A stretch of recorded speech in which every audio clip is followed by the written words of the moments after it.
ভাদ মাহ হৈ থকাৰ কাৰণে ময়ো এতিয়া মাৰ লগত নামঘৰলৈ আহিলোঁ।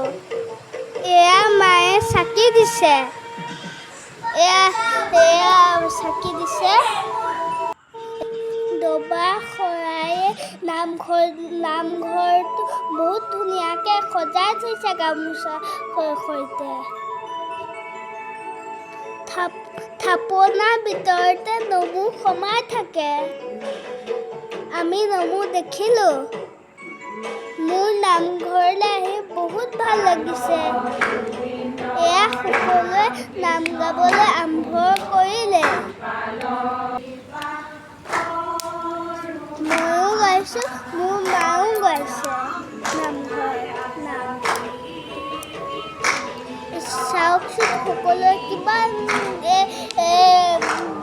ধুনীয়াকৈ নামবোৰ গাইছে।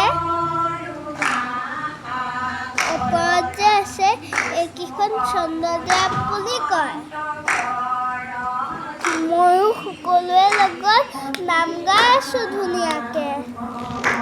ভাদ মাহত শংকৰদেৱ মাধৱদেৱৰ লগতে সকলো গুৰুৱে জন্মোৎসৱ পালন কৰা হয়।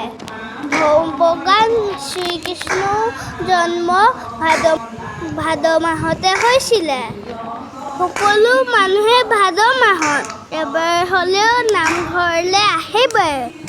শৰাই চাকি বন্তি জ্বলাই ভগৱানৰ অমিয়া ৰস এইদৰে গুৰুজনাই আমাক দি গ'ল। আজি নাম গাই মোৰ ভাল লাগিলে। নামৰ শেষত সকলোৱে সেৱা কৰিলোঁ।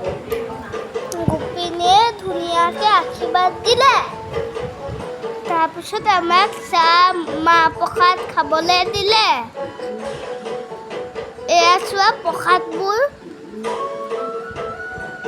মই আধা খালোঁ, পিছত ঘৰত গৈ খালোঁ অলপ। শেষত সেয়াকৈ আকৌ ঘৰলৈ উভতিলোঁ। আজি ভিডিঅ'টো ইয়াতে শেষ কৰিলোঁ। ভাল লাগিলে লাইক, কমেণ্ট, ছাবস্ক্ৰাইব কৰিব।